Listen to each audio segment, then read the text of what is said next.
Hello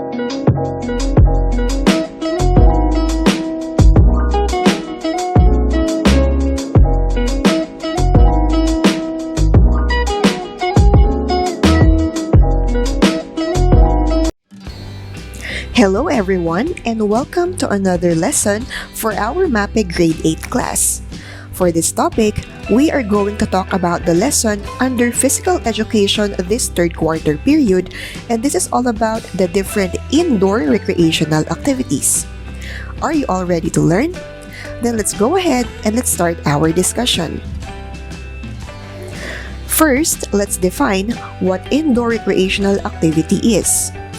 Indoor recreational activities are voluntarily undertaken for pleasure, exercise, relaxation, and leisure.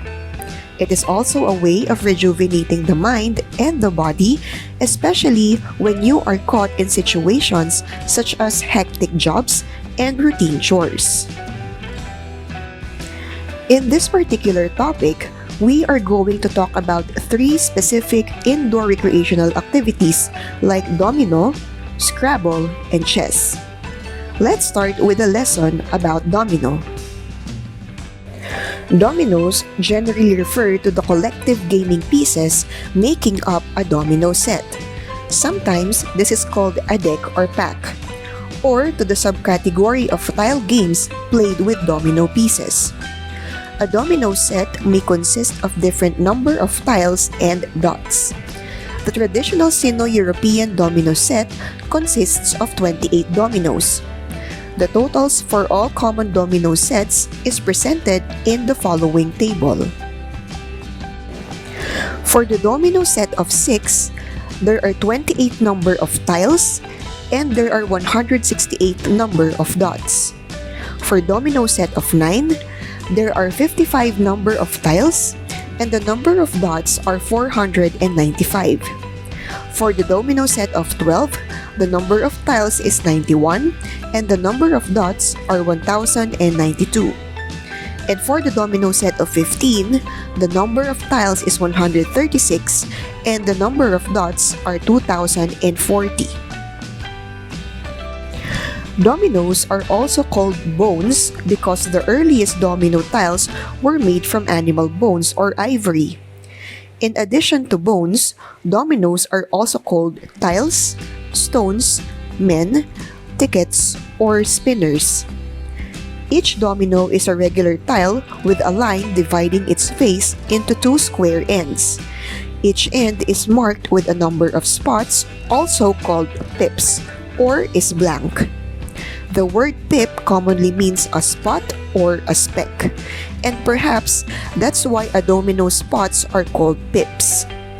The backs of the dominoes in a set are indistinguishable, either blank or having some common design.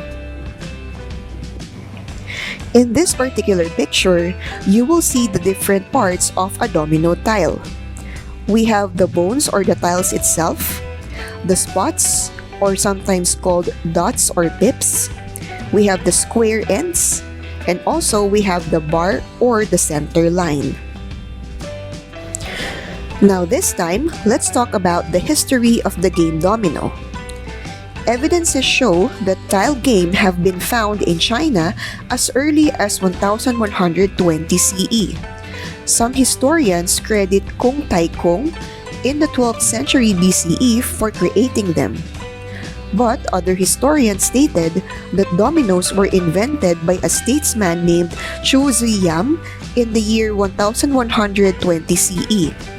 This person is said to have presented them to the Emperor Huichung and that they were circulated abroad by imperial order during the reign of Hui's son, Kaochung. This is around 1127 to 1163 CE. The word domino is most likely to be derived from the Latin dominus, like the master of the house. In the word domino is a French for a black and white hood worn by Christian priests in winter, which is probably where the name of the game derives from. Domino games are played all over the world, but they are most popular in Latin America. The game domino is very popular in Italy, France, and Britain in the 18th century. Alright, this time, let's learn the rules on how to play domino. First, for shuffling the dominoes, before you start the game, the dominoes must be shuffled to make what we call a boneyard.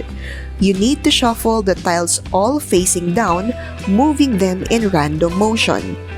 Make sure that no one knows the location of any given tile.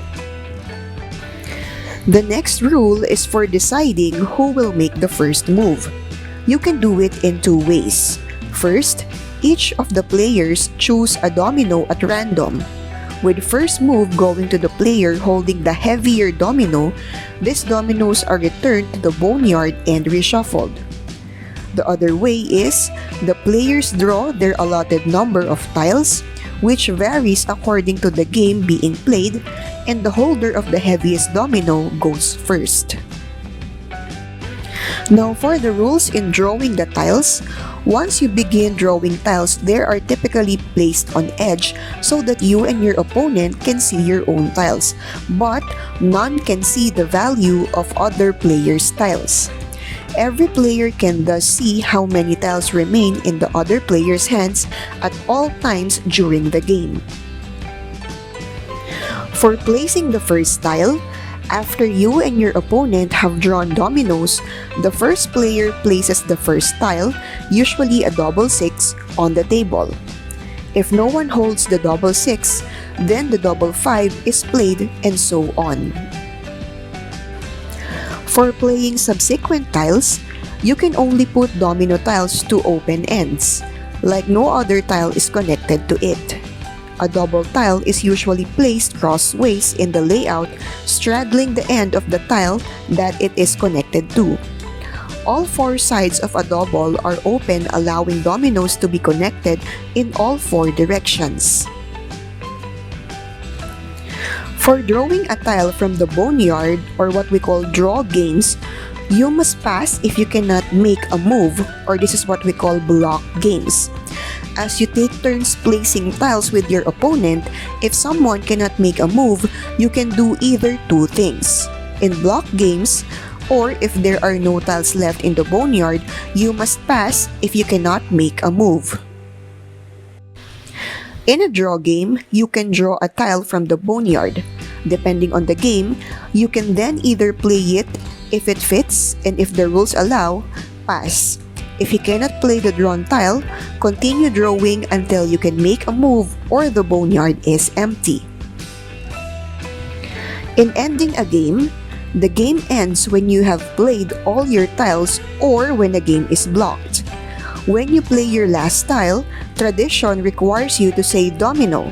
When this happens, the other players are said to have been dominoed, and a game is blocked when no player is able to add another tile to the layout. When playing a multi-round game, domino games are typically scored by awarding the number of pips on opposing players' tiles to the winner. Doubles may be counted as 1 or 2. If 1, a 6-6 count as 6. If 2, a 6-6 counts as 12. And double blank may either count as 0 or 14. These rule variations must be agreed upon before the game begins. The player who reaches the target score, 100, 200, or whatever is agreed on among the players, or the player who amasses the most points in a given number of rounds, wins the game. This time, I will give you some game tips on playing domino so you can have more chances of winning in every domino game. First tip, set down doubles early. Do not get stuck with doubles. Lay them down early in the game or whenever you have the opportunity. Set down your heavier tiles early. Play your heavier tiles early in the game so you won't be caught with a high score of points for your opponent. Third tip, hold on to variety of suits. Try to keep as many different suits as you can in your hand as long as you can. This will give you a range of options when it comes to the tiles you can set down and prevent you from being unable to make a play at all and having to pass on your play. Next tip, note your opponent's weak suits. Take note of the tiles your opponent doesn't have. This will allow you to block them later in the game. Another one, work out your opponent's hand. Study the layout of already played tiles and the tiles in your own hand to guess what your opponents are holding in their hands. You'll soon learn which tiles in your own hand to play to block your opponents. Next, always be aware of the board count. This is the total of all open ends on the layout. In games like fives, players score points when the board count is a multiple of 5. Next tip, evaluate the tiles in your hand and how they can change the board count. Determine the difference between suit values on either end of a tile so you can quickly know how they will change the board count. For example, 5 and 3 on each end will change the board count by 2. Connecting the lower end to the open ends of the layout will raise the board count, while connecting the higher suit will lower the board count. Another tip, use blocking strategies near the end of a point game, when the opportunities for scoring points diminish. Control and manipulate the board count. Push the board count up when you can set down scoring tiles and down when you can't. Knowing the suits your opponent does and doesn't hold will help you alter the board count accordingly, allowing you to prevent opponents from setting down scoring tiles. Now for the generalization of this lesson, domino mimics family situations wherein the pieces are interconnected and need to match each other. Like the family, the members of the family have a bond that connects them. Each member needs to be in consonance with each other so that harmony among them will be achieved. Alright class, that's all for today. I hope you learned a lot about our topic in this third quarter in PE, which is the different recreational activities. Please watch the next videos for the topic about chess and Scrabble. If you have any questions or you need a copy of this lesson, you can message me on my FB page, which is linked below in the description box. That's all. Thank you for watching and see you on our next lesson.